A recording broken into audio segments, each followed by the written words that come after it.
Hi there, Fiddler Dan here, and today I want to show you some Hidersine violin strings. These were sent to me by Hidersine when I asked my supplier, when I get the Hidersine violins, they come with these strings that don't sound too bad. Do you sell them separately? Because I've always been looking for a violin string that might be a little more cost effective than some of the other strings out there on the market. So they've been kind enough to send me these, and I'm looking forward to giving it. And let's have a quick look at the strings while we're here. Start with the G string, and it's kind of dominant thickness. The D string, they feel slightly firmer actually than a lot of strings, so hopefully that means they're like a bit more powerful than one might expect. And the A string, interestingly, the A string is slightly smaller than the D string.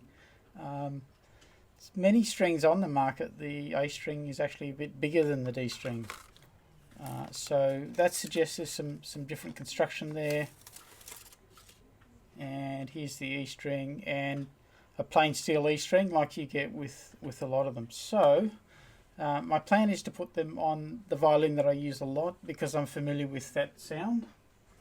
This is my favourite violin. It's an old German trade fiddle that I've had for a long time. At the moment I've got on it the Larsen Il Cannone strings, which I quite like. Not as powerful as Eva Perazzi, but a bit more longer lasting and not quite as hard a sound. So I'm going to play this, and then through the wonders of recording I'm going to switch over to the Hidersines and see what they sound like, and then revisit that as they get a bit older, just to see how the sound goes.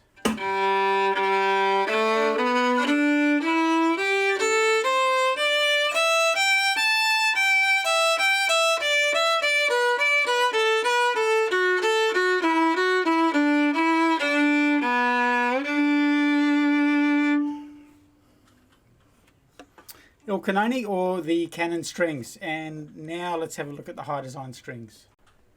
So when I change my strings, I like to do one string at a time, and that means I don't have to adjust for the bridge falling over or the sound post popping out or anything like that. And it means I can put the canons away for another day. If you're changing your strings before you need to, then well, before they've absolutely had it, then you can always keep them as an emergency spare in your case. Other thing I do when I'm changing is I just put some lubrication on the bridge and up on the nut. If I need to, if I need to with the pegs, I'll put some peg paste on them. Probably I should say I always use Hidersine paste, but actually it doesn't really suit the Queensland climate in Australia all that well. I find the Hills peg paste is what I prefer to use. So let's put my when I replace my pegs, I like to follow the peg order. So G string, E, D and A. There's a good reason for that. This one here, none of the other ones are getting in the way as I work my way up to that. I also like to cross my strings over at the other end. Incidentally, if you forget which string is which, you can always measure them, and not surprisingly the G string is the shortest string and the A string is the longest string. So that's a little way if you ever mix them up. Otherwise, get to know the silk codes either at the bottom of the string or up at the top, and that'll tell you which string is which. And that's the first string on, and I'll just keep working my way through these. And when you're changing your strings, it's also a great time to just clean up anything that you might have on your fingerboard there. Just get that nice and clean. I just like to use a cloth, just moisten that slightly if I need to. Yes, there are other solutions around, but I find that's gentle, and with regular cleaning, everything's okay. With the E string, usually you'll have a little protector here. I like to leave that sitting, where are we? There we go, just slightly overhanging the bridge on the vibrating string side. If too much of it's there, you can get a buzz in your note, so just back that off a little bit as you tighten that up. Incidentally, when you're putting new strings on, it's a good idea, because you know they're going to stretch a lot, to back off your fine tuners all the way and just tune at the main pegs. That way you've got plenty of room left down on your fine adjusters for later on. Right, so strings are on and all ready to go. How do they sound? This is 30 seconds after I put them on.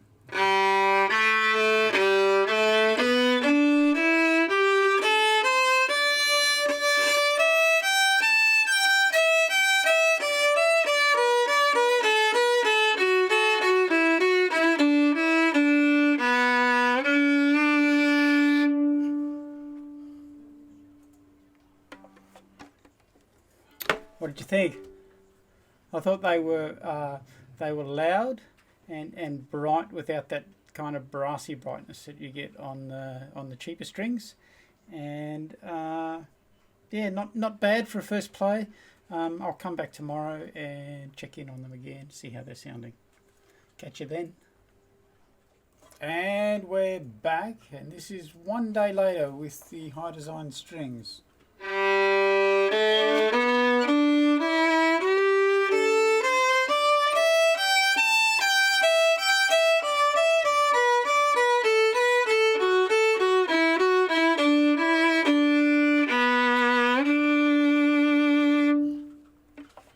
Still the big sound there. I think the tone has improved quite a bit as they settled in. There's been quite a bit of string stretch that you'd expect. Not so much as you'd get on a set of dominants, say, but a little bit there nonetheless. And I'm liking the big open sound, if not quite the depth of colour in the strings. Let's see how we go in a day or so's time.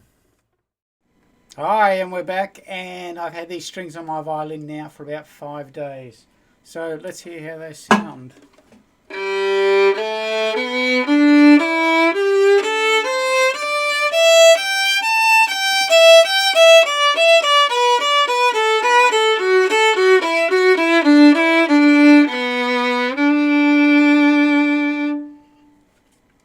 And I think they've really started to settle in.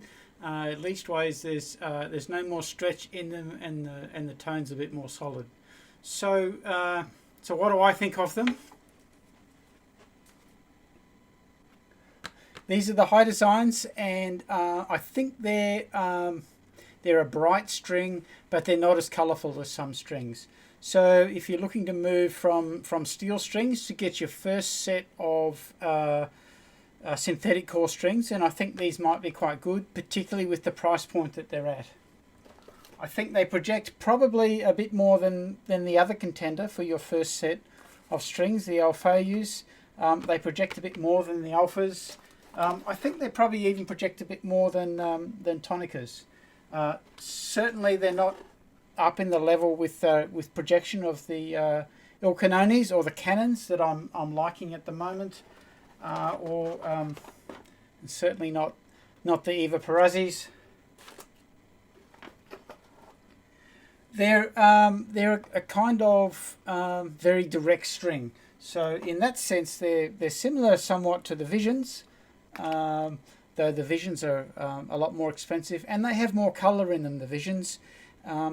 So Hidersines, I think, not a bad option. Give these Hidersines a go. I'm certainly hoping to get them in large packs so I can put them on the instruments that I'm setting up as a great starter string that's pretty easy on the budget and pretty competitive with the other strings that's out there.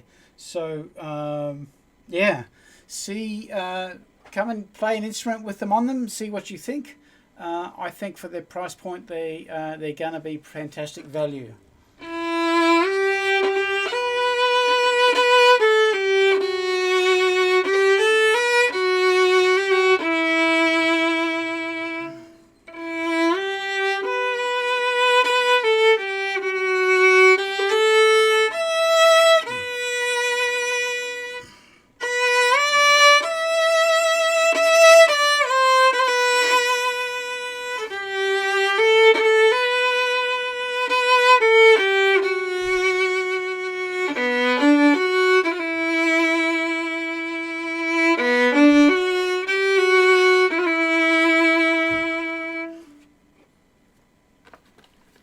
Eyes on strings, not bad.